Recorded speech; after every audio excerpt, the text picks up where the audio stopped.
Hello and welcome back into Foolish Club Media. I am Steven Serda. It is week 7 in the NFL, and I am joined by my good friend, Rocky Magaña. Rocky, the Kansas City Chiefs, I think we could say dominate the San Francisco 49ers with a 28-18 win to improve to 6-0 on the NFL season. They are the last remaining undefeated team in all of the league as the Detroit Lions take down the Minnesota Vikings today. And Rocky, it was as impressive a performance as we've seen from this Kansas City Chiefs team all season long. They was still filled with all of the things that we gripe about when it comes to this football team. But at the end of the day, they are an efficient run team. They are an elite NFL caliber defense. And they have one of the absolute best coaching staffs in the NFL.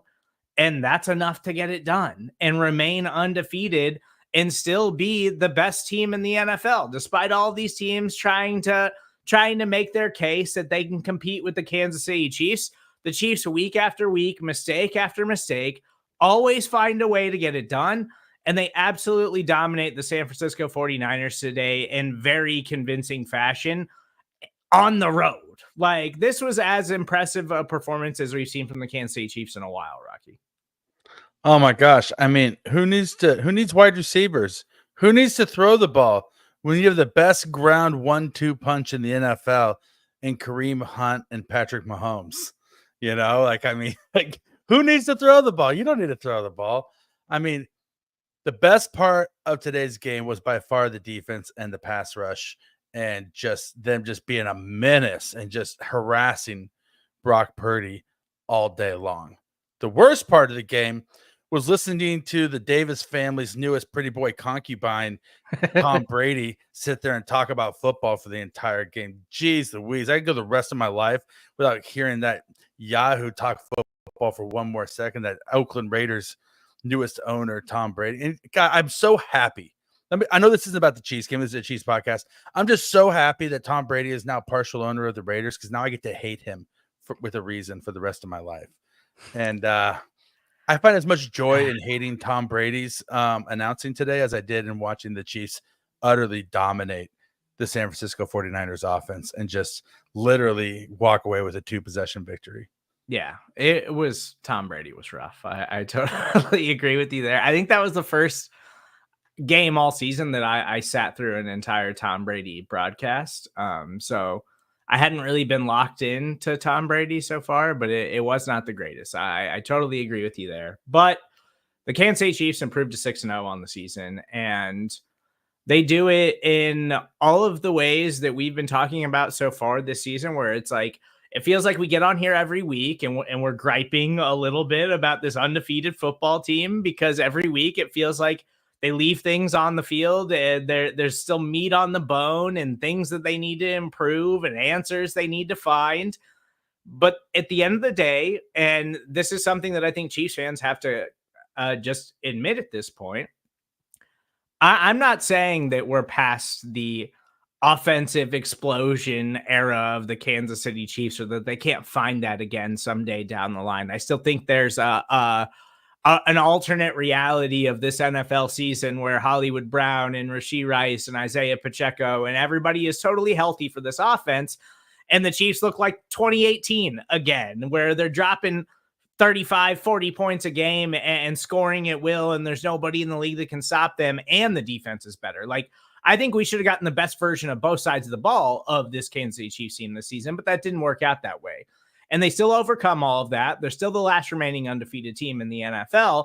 And it's because of an efficient running game. It's because of an elite level defense with one of the best defensive minds in football in Steve Spagnuolo. And it's because overall their offense or their coaching staff in general is just the best coaching staff in the NFL, Rocky. Like, there's lots of coaching staffs across the league that are doing great things, that are amazing, innovative coaches and all of that. Nobody is better than the Kansas City Chiefs. Nobody is better than the staff that Andy Reid has put together right now collectively to get the most out of the roster that they have each and every week and continue to be the best team in the NFL.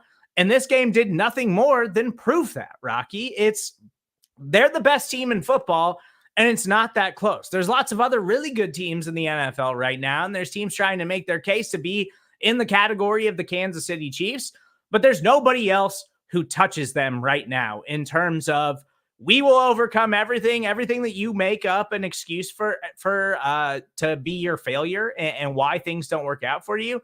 We will overcome all of that because we have Patrick Mahomes, because we have Andy Reid, because we have Steve Spagnuolo, and because we are the best organization on the planet when it comes to playing football. Oh, 100%. Like there is like the Niners were supposed to be the best that the NFC had to offer this year, and they're not. I mean, the Lions right now are the best team in the NFC.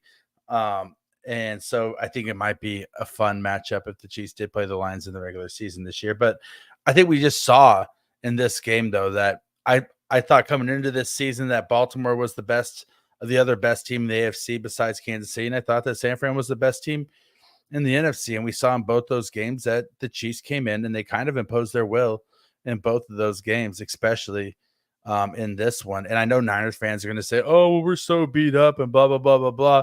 Like, kick rocks, bro, because you're preaching to the choir on this one. Like there's not a single team in the NFL that can pull the injury card on the Kansas City Chiefs, and say that, oh, well, we're more injured than you guys are, because you're not. Patrick Mahomes at one point when Xavier Worthy went down had like Justin Watson and McCole Hardman as his starting wide receivers with Sky Moore as wide receiver number 3. And I'm going to be nice today because we dominated today. We had a great game. That's the only time I'm going to mention Sky Moore tonight, because I got never mention him again. I'm just going to ignore that his existence and on this timeline in this universe. But yeah, I mean, this is hands down the best team in the NFL right now, and we're only 6-0, and there's still 11 games left to go. But you start to look at our schedule. And we have the Raiders twice. We got the Broncos twice. We got the Browns. We got the Panthers. Like, you really look at like the Bills and the Texans as the last two hardest games. But I wouldn't say that they're harder than any of the games they've already won. As long as the Chiefs go out there and take care of business, like, are we starting to flirt with just the concept and the idea of, I don't want to say it because I don't want to jinx it, but of the Chiefs, not coming out on a negative side of a decision in the regular season this year. Yeah. And we actually brought this up on the Daily Fix this week on Foolish Club Media. So I encourage you, if you haven't yet, please make sure you subscribe to us on YouTube, head over to our podcast page on Apple and Spotify, leave us a rating and review. I see a lot of you guys in the comment section too. We'll get some of your comments and observations before we get out of here today. But we brought that up on the Daily Fix this week because before the season started, it was like, man, this Chiefs start to the season is as brutal as it gets. You've got the Baltimore Ravens, the Cincinnati Bengals, you have the San Francisco 49ers early in the season, the Atlanta Falcons, who might be a frisky football team. And even through all of that, they're undefeated still. And they're undefeated in a way that's like, the first couple of games, like maybe it's like, oh, you're playing two of the top teams in the AFC, and maybe it wasn't the most convincing thing or whatever, and you were still seeing the Chiefs make mistakes week after week, penalties, offensive line struggles, turnovers, whatever any of that stuff was. They overcome all of that, and they do all of that, and they're still undefeated here. And now, yeah, when you look down the back half of the schedule, it's like they've got the Buffalo Bills still, they have the Houston Texans. But a lot of these teams that we expected to be good, Rocky, simply aren't good right now. And so now you have to say, okay, well, where's the letdown game going to happen? Is it against the Tampa Bay Buccaneers, who I think have surpassed expectations this season? Tampa Bay looks like they're a really good football team. Baker Mayfield's playing really good football. Their offense has been tremendous this season. Maybe it's that game, but across the schedule, it's really hard to find anything there. And maybe it's a divisional game where they just don't feel like showing up or whatever. I'm not going to sit here and say the Chiefs are going to go undefeated in the regular season, because that's ridiculous. And we've seen this team way too many times just have games where where it looks like they're totally uninterested in showing up that day. But I am finding a hard time looking across the league at every other team where we tried to sit here and dissect everything about football and poke holes and absolutely everything across the league.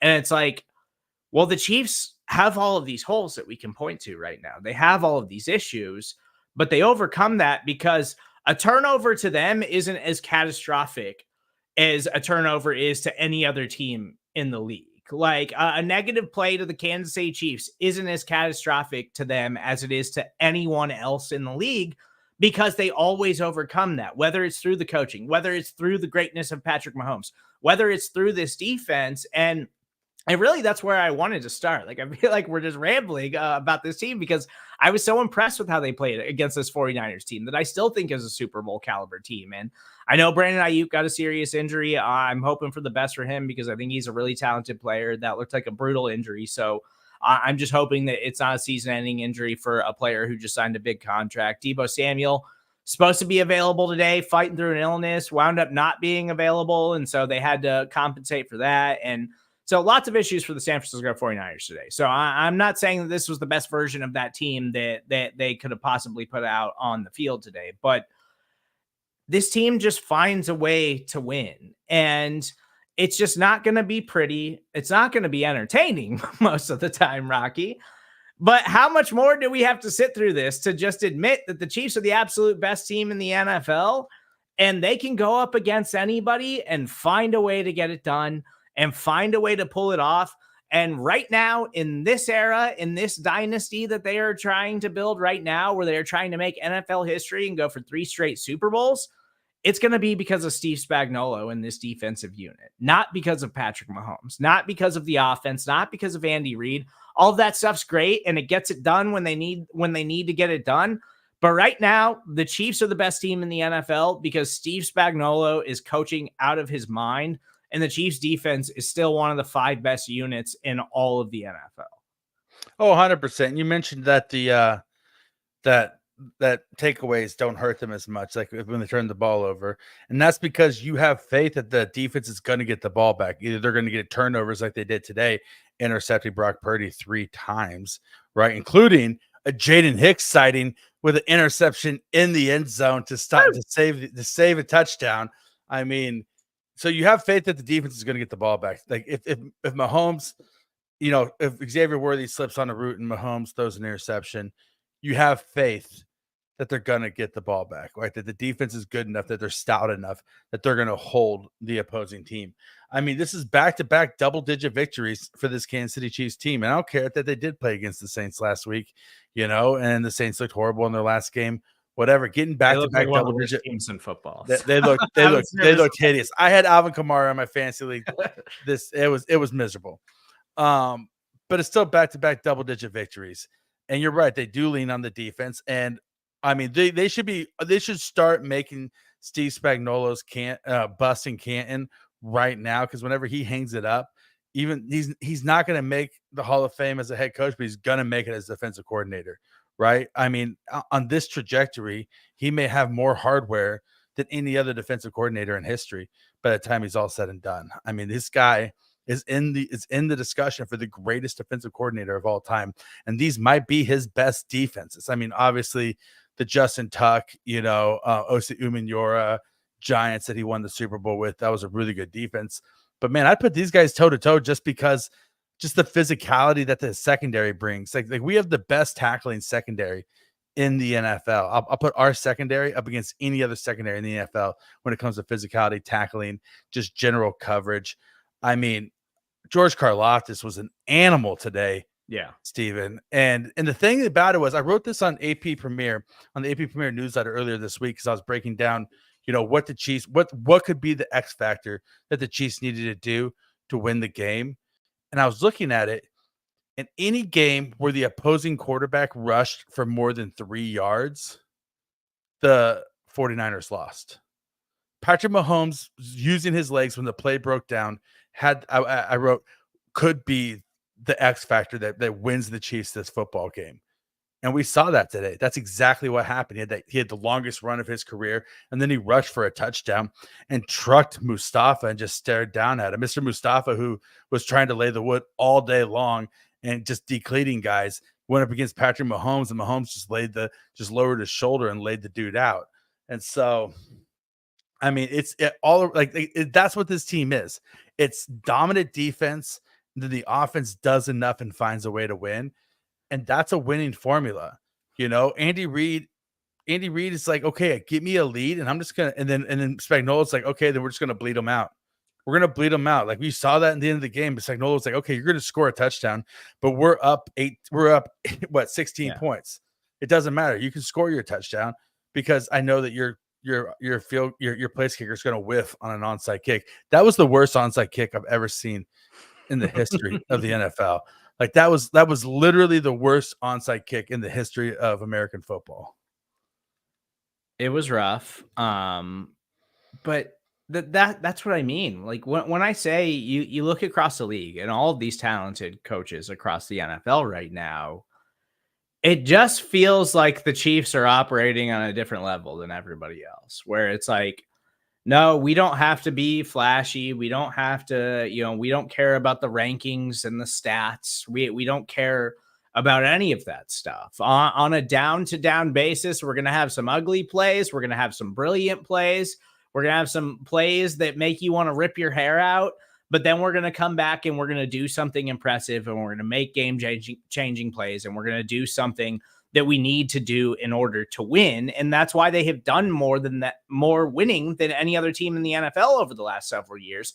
And they know how to do it better than any other team in the NFL over the last several years. Like it just, at this point, we have to fully commit to this team does not care about the regular season. They're going to show up and play the important games that matter. And they're going to put just enough on tape while Andy, no matter how much he tries to deny it, is saving the good stuff for the playoffs. And Steve Spagnuolo is one of the greatest defensive minds that we have ever seen, who is going to get the absolute most out of the players that he has on that side of the ball. And no Deebo Samuel, no Brandon Ayuk, no Christian McCaffrey, whatever. All of that is taken with a grain of salt here this week against San Francisco 49ers. Kyle Shanahan is supposed to be an offensive mind that is, put up there in the category with Andy Reid. And this defense absolutely shut that offense down today. Like Jordan Mason, second leading rusher in the NFL, has looked dominant so far in place of Christian McCaffrey. Not against this Chiefs run defense, not against that defensive line. Chris Jones getting double and triple teamed all day today, had a quiet day relative to what Chris Jones has put on tape this season, Rocky. It didn't matter because you mentioned George Karlaftis was an animal today. The Chiefs secondary is the most physical secondary in the NFL, and they absolutely dominate opposing wide receivers. And it's worth mentioning Jalen Watson got banged up in this thing. Hopefully Jalen Watson's okay. We'll let you guys know here on Foolish Club Media as we hear, but it seems like it's an ankle injury. Hopefully it's nothing serious because he's been really important to their secondary. But even that, Rocky, like we've talked about it a ton. Jaden Hicks had the pick today. But Trent McDuffie's one of the best defensive players in all of the NFL. He did that again, as he does week after week after week. But everybody else stepped up. Justin Reed made a big play today, and he looked really good for the most part, aside from getting burned by George Kittle a couple of times. Like, their secondary is as deep as any secondary in the NFL, and they are the most physical secondary in the NFL. Like, this is the style of defense that, like, the Seattle Legion of Boom era defenses played, where this defense does not care who you are. They're going to come out and they're going to punch you in the face, and they're going to try to out-physical you the entire time. And the Chiefs do that, and they win that matchup on a weekly basis. It doesn't matter who the offense is because no offense has been able to figure this thing out yet. Well, and that's what you get too when you go up against an offense like everybody's favorite Nepo baby golden boy Kyle Shanahan, who lost head to head and was completely outclassed by Steve Spagnuolo yet again. Every national media member wants to tell you that Kyle Shanahan is the greatest offensive mind in football, and his tree is going to be so fruitful, and people are going to be studying the way that he calls offense for years to come because he used so many shifts and eye candy pre-play. And Spagnuolo said it's all distraction. It's all just a distraction. It's all eye candy. That's all it is. It's all pre-snap motion. Keep your eyes where they're supposed to be. Read and react. It's all assignment discipline. Fill your gaps. And that's exactly what they did today. and that's exactly how you beat Kyle Shanahan, right? Kyle Shanahan, sure, you want to say he's a smart offensive mind, whatever. His team is not physical. His teams have never been physical. Nobody ever says that the They're 49ers they're find the hang, space. They find the yeah, they're space. fine the They space, don't they they're don't look for finesse, they contact. trick you, I mean, their zone runs. I mean, and the Chiefs said, okay, well, then everybody has a plan until they get punched in the mouth. And where they punched them in the mouth and they didn't have an answer. And Steve Spagnuolo is a better defensive coach than any other offensive coach in the NFL that exists right now. Like there's not like especially now that you have some like the classic coaches have either retired or stepped away, like Bill Belichick and those guys. Like I don't think there's a single offensive coach in the NFL right now who's a greater mind than Steve Spagnuolo is a defensive mind. Like who would you say is a better offensive mind than Steve Spagnuolo right now? Andy Reid, maybe. Oh, okay. Well, that works I out well really for like us. Sean. I like Sean McVay and Matt LaFleur a lot. But I don't think that I would take them over the multiple time Super Bowl champion Steve Spagnuolo at this point. Yeah, you don't. And so, I mean, the key to the Chiefs aren't just the fact that they have Patrick Mahomes and they have some really talented players. It's that they've had the same coaching staff on the whole. I mean, obviously Bieniemy left and we filled in with Nagy, but they've had the same, the same trifecta of heads on the offensive, defensive, special teams for how long now? And all three of these guys are kind of legendary guys at their respective, jobs. And so you have this coaching staff that can't be surmounted by any other team. And so then what happens is you put the best quarterback in the history of football in there, and then you have some really good players who believe in their coaches and do what they say. And then you have an amazing position coach in Dave Merritt, who gets absolutely everything out of his defensive backs. And next thing you know, you have a team like the Kansas City Chiefs where sure, they may take some hits, but their next man up mentality is better than any other team's next man up mentality. Yeah, and Jalen Watson exits this game, and Najee Johnson comes in, immediately gives up a big play. But Najee Johnson is a player that the Chiefs seemingly really like and have some confidence in as a player, and so hopefully Jalen Watson is healthy and isn't going to miss any significant period of time because they need him in that secondary. He's been tremendous this season, but Joshua Williams is another player who has shown some things in the past, but has been a little bit of a letdown just based off of where he's drafted and kind of what we projected for him as a player. But he might be in the mix more there if Jalen Watson winds up missing any time here. We'll know more about that later this week, so we'll keep you up to date right here on Foolish Club Media. But I just had to I had to spend a few minutes just rambling about the defense and how amazing that side of the ball is. And Steve Spagnuolo deserves all of the attention that he is getting right now because the Chiefs would not be undefeated without him as their defensive play caller and everything that he has done with that side of the ball. Another thing that deserves our attention, Rocky, on the offensive side of the ball, and that's Juju Smith-Schuster exits this game. He popped up on Thursday with a hamstring injury, but was deemed healthy enough to give it a go in this one. Exits early, and so the Chiefs are down another wide receiver. And now, as trades are happening across the NFL, guys are moving teams. Amari Cooper debuts for the Buffalo Bills today. Devontae Adams getting ready to debut with the New York Jets tonight. The Chiefs are down Juju Smith-Schuster now. We saw a lot of Sky Moore on Sunday, which is not what you want.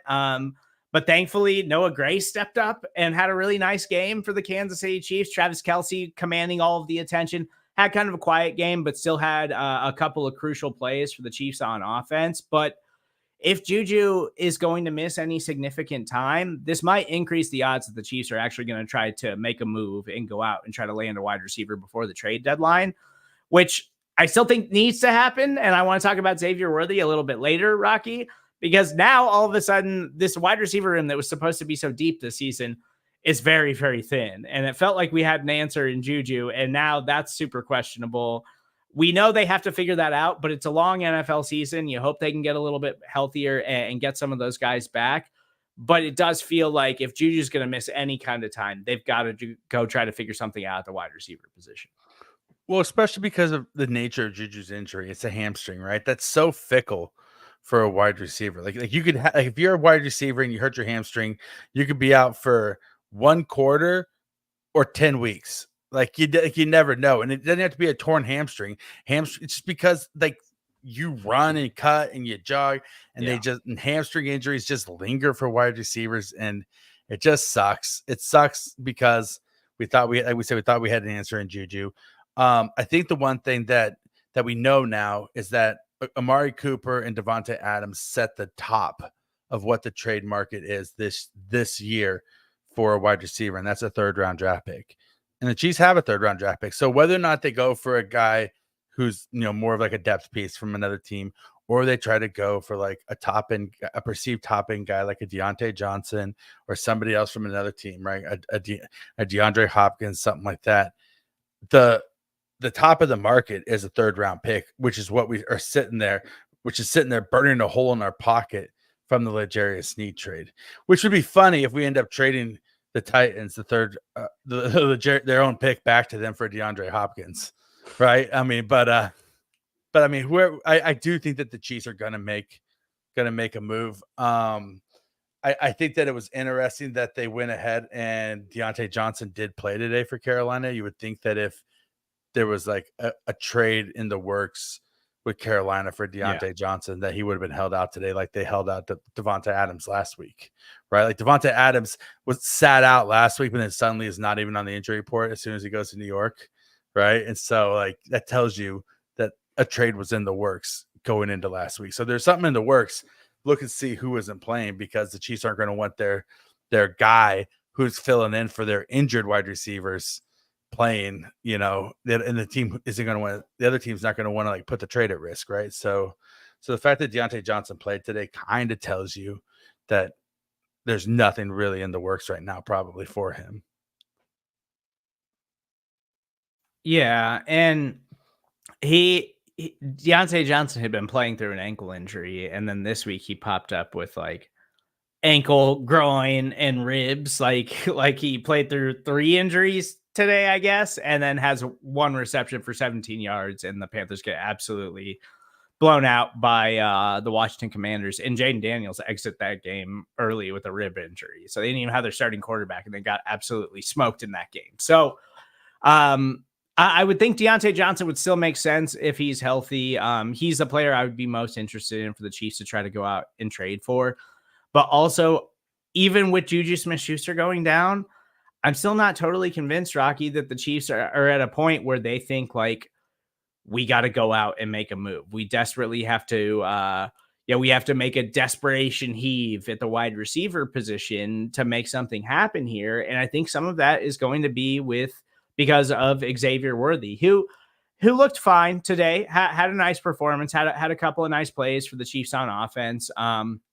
Did take a big hit and was shaken up and actually had to leave the game for a little bit, but came back in. And then to open the second half, I mean, it would have been a 70-yard touchdown if Patrick Mahomes just connects with him. Xavier Worthy was streaking wide open down the field, and Mahomes just overthrew him, which continues to like, Patrick Mahomes still isn't playing his best football, Rocky, and it feels like he still hasn't totally put everything together. And he was off on some throws today. He had a couple throws to Kelsey that were just bad and had more bad turnovers. But if they can find a way to just make this thing connect with Xavier Worthy a couple of times, it feels like it could take this team to the next level, because they don't have to be an explosive, high-flying offense anymore. They can be this efficient ground and pound offense that plays elite level defense. But if they get 2 of those deep shots to Xavier Worthy, I feel like it totally changes our perception of the offense, like as a whole. If they just get a couple of those a week, where you can rely on them regularly, because we see Worthy getting open. We see the talent that he's brought to the table. Like Xavier Worthy, whether you think he's going to be a superstar or not, what he has already shown us through 6 games into his NFL career is that he is a worthy first-round pick. Like he was deserving of where he was drafted by the Kansas City Chiefs. I don't know if he's ever going to be more than just a stretch the field, deep shot kind of player, but he can absolutely be a difference maker in that role. The Chiefs just have to find a way to make those things connect. And that's on Patrick Mahomes. They got to figure that out. They got to find a way to make these deep balls connect more often. They do 100%. And I think that honestly, I think I said this before. I might have said it on Beach season that MVS might have ruined to an extent Patrick Mahomes' deep ball a little bit, I and he's think got to that's get it true. back. I think He's the got last to get it couple of back. years have Yeah. ruined it that way. Because he's had to like underthrow it and let guys get underneath it and like catch it like underhand and cradle it and fall to the ground. And now he's like, oh crap, I got a dude who's way faster and can catch the ball on the run. I need to throw this thing as hard as I can and as far as I can. And he's just throwing it too far because he still has a mother effing cannon of an arm, right? He still has one of the strongest arms in the NFL.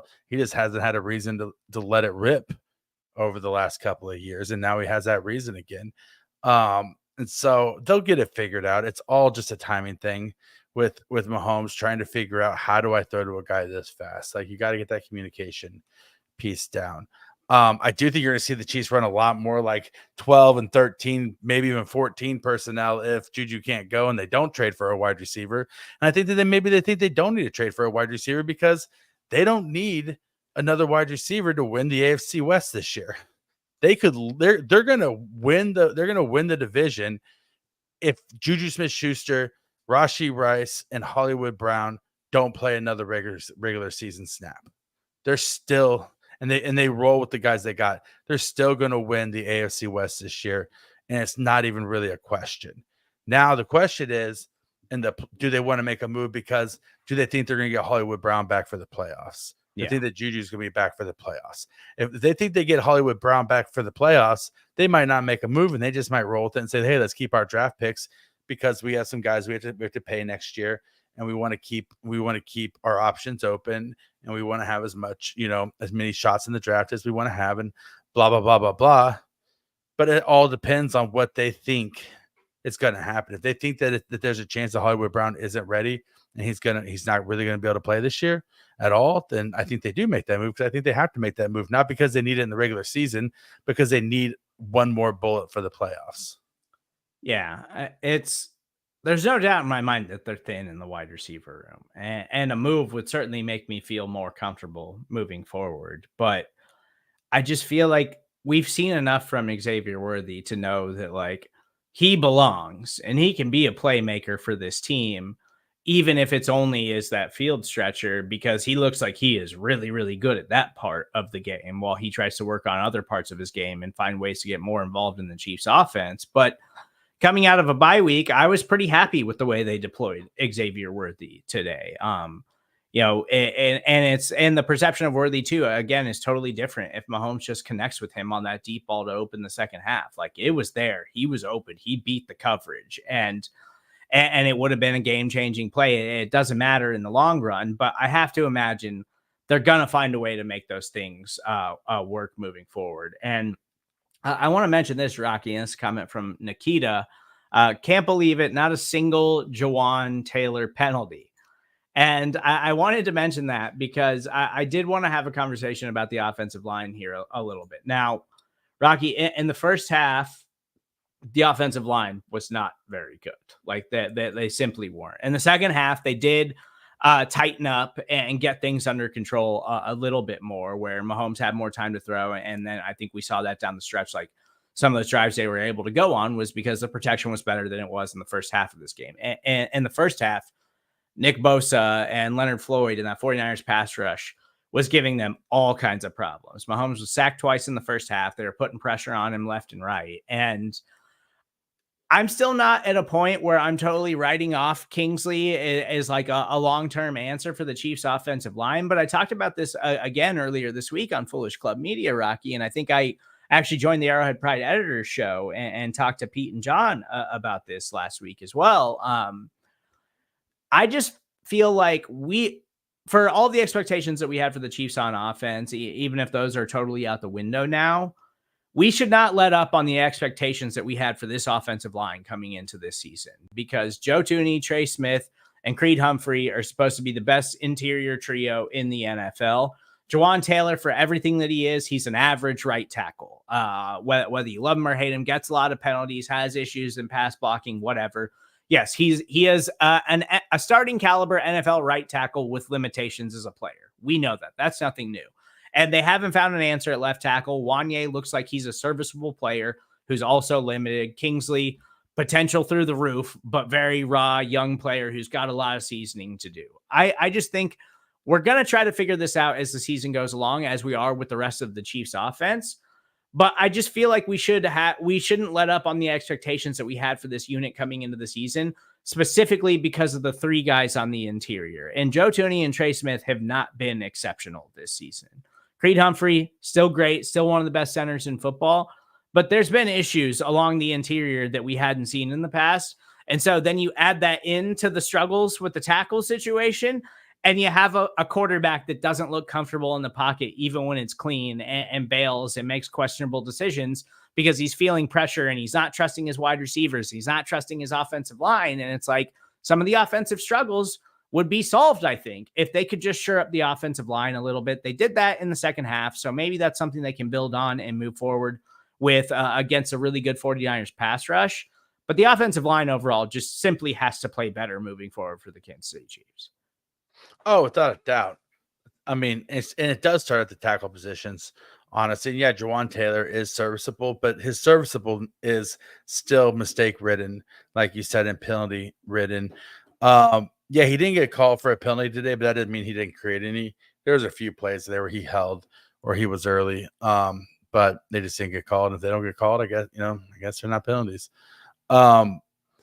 With Kingsley, the whole thing with Kingsley Suamataia is that he was always supposed like his scouting report card, like my scouting report card for him, but then also just like every other person in the industry who does pre-draft workups on guys, it was always that he needed a red shirt season. Like he was never supposed to be ready to go this year. And when the Chiefs were saying that they were going to start him at left tackle, like I took them at their word and I thought, oh man, he must be further along than we thought.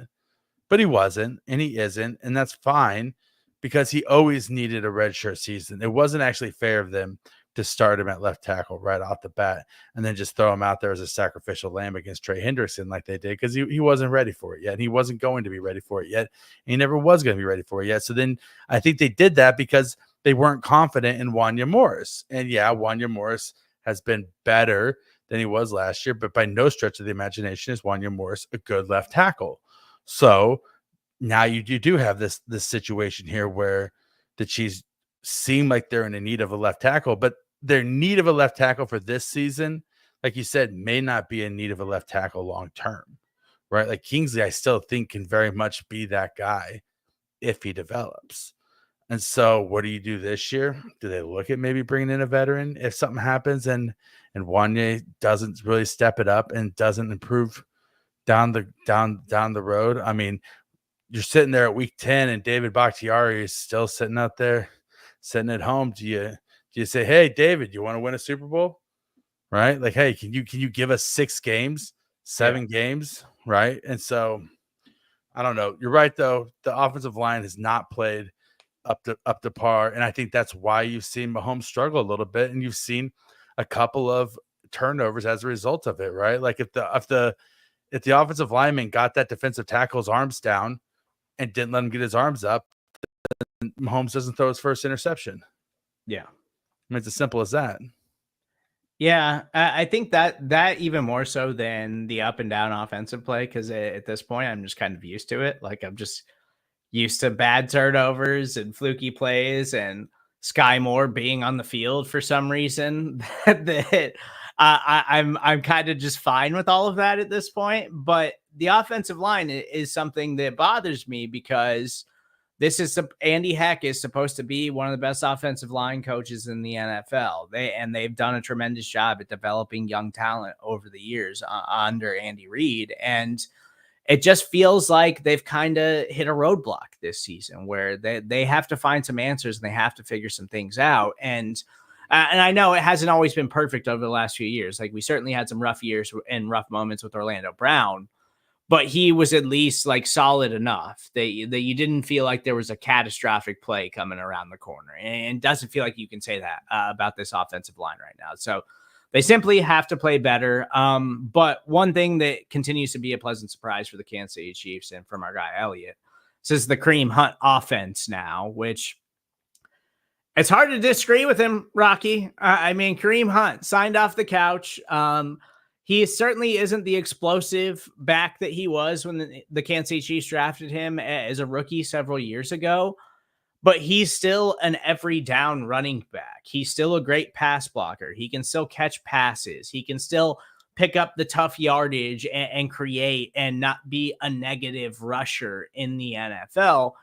And this ground attack is far from explosive, but it's still one of the most efficient in all of the league. And this is why the offense is working right now. If it wasn't for Kareem Hunt and, a little bit of Carson Steele, Samaje Perine even had some nice moments today. And, thankfully, Isaiah Pacheco is one player that they should get back before the postseason.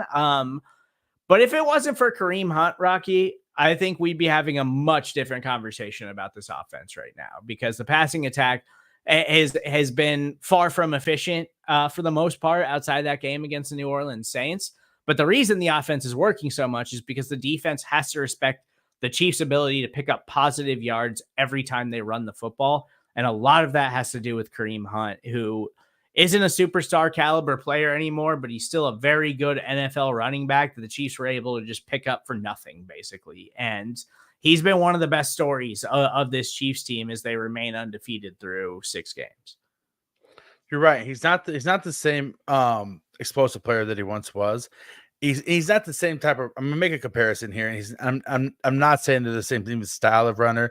Kareem Hunt's a totally different style of runner as this person, but where he's at in this stage of his career and his effectiveness and how he just sees the hole, reads the blockers, and then just gets what he needs. He gets what he can. Is a lot like Marcus Allen when he came to the Chiefs. Right when Marcus Allen came to the Chiefs, he wasn't the same explosive runner that he was when he played in Oakland.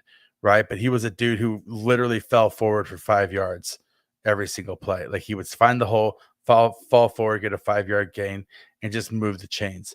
Kareem runs a little bit more physically and a little bit harder, and he's not quite as slippery as Marcus Allen was, but he gets to the ball, hits the line of scrimmage, reads the blocks, and then gets what he can. And his vision is amazing. He has plus vision with the ball in his hands. You know he's not going to put the ball on the ground, and he runs hard. He's not explosive, but he runs hard, and he gets the most that he can get out of each handoff.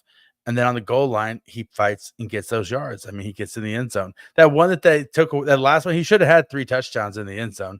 Like they called it like the forward motion had stopped, but he ended up in the end zone on that play, right? If they would have kept their whistles in their pockets, he would have had a touchdown on that play. So, I mean, you got 2 touchdowns for Kareem Hunt and a third one that should have been a touchdown.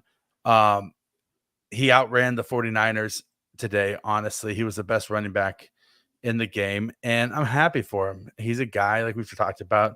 We've beat this horse over and over again with this, but he's a guy that, missed out on this entire Super Bowl run, who now is later in his career, and it's like, crap, I effed up as a kid. I was a dumbass kid and I messed up, and now I have a chance to make right and at least get 1 Super Bowl with my team before I have to hang him up. And so I think that he is running for something. Yeah. I think he is running with a purpose. That's what I think you see when he has the ball in his hands. Kareem Hunt is running with a purpose. Yeah, this Kareem Hunt storyline really has an opportunity to be one of the cooler storylines of the NFL season, with the way he's come in and just become such a big part of the Chiefs offense. And it's like, it does feel like it's like unfinished business for a player who kind of left in disgrace because of a poor decision he made when he was a very young NFL player. I think it was year number 2 of his NFL career, and he was on the best team in the world. And Patrick Mahomes was in the middle of a 50 touchdown, 5,000 yard MVP campaign and taking the NFL world by storm. And he makes a really tough decision, but he pays the consequence for it, and he has redeemed himself. And that's all you can do in these circumstances where we see guys over and over again refuse to admit wrongdoing and acknowledge their mistakes and try to pay for them in some kind of way. Kareem Hunt paid for those mistakes, and now he has an opportunity to make all of that right here in Kansas City. And so far, with his time as a Chief this season, he has been tremendous, and he has been the backbone of their offense. Like, it's really hard to totally just write off like what he has meant to them. Like, I don't think the offense would be as functional without Kareem Hunt in the mix every week. Like, Carson Steele looked okay, right? But has the fumbling issue. Samaje Perine isn't consistent enough to like get on the field. He's an older player who's gotten up there in age, and it's just never been a particularly efficient runner in the NFL anyways. Like, this offense is working so well right now, and being able to play off of the defense because of what Kareem Hunt's doing and what they've been able to do, just leaning on him with him back in the mix in this Chiefs offense. But again, Kansas City Chiefs win 28-18, last undefeated team remaining in the NFL. And week number 8, they head to Vegas to take on the 2-5 Las Vegas Raiders. Let's get to a couple of comments before we get out of here, Rocky. 45 minutes on a Super Bowl rematch and a dominant win, I think is a pretty good post-game show, if you ask me. So it's from our friend KB about Tom Brady. Brady talks way too much, even when he's fawning over Pat and Andy. Oh my gosh, shut up. See, this is a big problem too. Tony Romo does this a lot, and I feel like they need to take that they need to sit down with Troy Aikman or something and like learn from Troy Aikman, who, whether you like Joe Buck and Troy Aikman or not, like, Aikman's a professional and he doesn't step on the broadcast. Like, Brady was stepping on the broadcast a lot. Tony Romo does it constantly, and it drives me absolutely insane. Like, keep it together, button it up a little bit, act like you've been there before. In Tony Romo's case, he hasn't, but at least Brady knows what winning is like. Let's button up the broadcast a little bit. Well, I think the secret to Troy Aikman is about 4 fingers of Buffalo Trace neat before he goes on the air, and then he's just trying to hold it together through 3/4 of the broadcast. And if that's what Tom Brady needs to do, if he needs to sit there and drink his avocado vodka skinny teenies on the apple teenies on the air to feel loose, then maybe he should. But I mean, I could literally go every day of my life without ever hearing Tom Brady's voice again. I mean, the only time I want to hear Tom Brady's voice is if I'm on Netflix watching the roast of Tom Brady and just listening to Kill Tony just completely eviscerate him over and over again, because that is the only time I've ever enjoyed seeing or hearing Tom Brady in my entire life. And so, yeah, he's just horrible. Like, God, I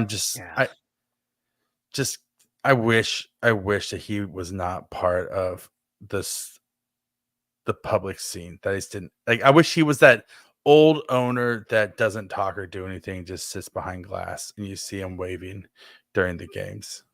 He just brings nothing interesting to the table. And now, because he's a minority owner of the Las Vegas Raiders, there's all these kinds of rules that he can't be involved with, like game planning and things that broadcasters do to try to be better at their job. So he's literally just showing up on game day and showing up to the booth. Like, it's absolutely insane. If I'm Fox, I'm trying to get out of that contract as fast as I possibly can.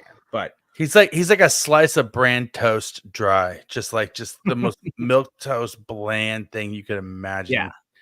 At least Roma was entertaining at first, trying to predict plays and like actually being pretty good at it. But now, as he's gotten further and further removed from the league, he can't do it at all anymore. Now he's just annoying and talks over Jim Nantz constantly. But again, from our guy Elliot, before we get out of here, way too many injuries already with an early bye. Yeah, I mean, that was something that we talked about before the season, Rocky. Like, the Chiefs had been kind of lucky having these late season buys over the last several years. We knew they had an early one this year. Kind of felt like they needed the early one this year. But that's also something that they've managed to dodge over the last several seasons. Outside of the Super Bowl loss to the Tampa Bay Buccaneers, like, they have done a tremendous job at keeping their players healthy and keeping them on the field. But they've also played a ton of football, and that no other team in the league has played as many snaps as the Kansas City Chiefs have played during this run. And that catches up to you. And unfortunately, this season, when they're trying to make NFL history, it's caught up to them a little bit. But so far, they've managed to overcome it. And maybe they'll still get Pacheco back. Maybe Hollywood Brown will still be back. I'm not holding my breath on Rashee Rice, but all they can do is try to keep winning football games and try to go out there and compete each and every week. And I also don't think there's another team in NFL history that's more suited to overcome the circumstances that the Chiefs currently face right now. Yeah, I mean, as long as Andy Reid is there and Steve Spagnuolo is there and Patrick Mahomes is there, the rest of the roster can kind of be in flux. Like, just got to be able to keep Patrick Mahomes somewhat upright, and then have the defense stay healthy enough that not every single one of their players is gone. But every team in the league right now is really facing this like injury attrition battle. Like, it just seems like every year Yeah, more and more players are getting injured, and whether it has to do with the lack of preseason or teams not playing players in the preseason or whatever, you can debate that till the cow comes home. But players just seem more fragile now than they used to be, and there's more serious injuries on teams. Yeah, it's bad across the league for anybody that plays fantasy football. I've got some teams that are absolutely ravaged right now, and I am not having a good time in most of my fantasy football leagues at the moment. But that's this sport. Like that is the NFL. You overcome the circumstances that are presented to you on a weekly basis. And I think there is no team that is better at it right now than the Kansas City Chiefs, who once again improved to 6-0 with a Super Bowl rematch win over the San Francisco 49ers. Week 8, they head to Las Vegas to take on the 2-5 Las Vegas Raiders. We'll have everything you need to know right here at Foolish Club Media. So make sure you stay locked in. As always, please make sure you follow us on YouTube. Make sure you subscribe, rate, and review everything that we are doing on Apple and Spotify. Rocky will be back later this week with the latest episode of Beach Season, and I will be back tomorrow live at noon with the next edition of The Daily Fix with Ron Hughley. We'll talk to you guys then.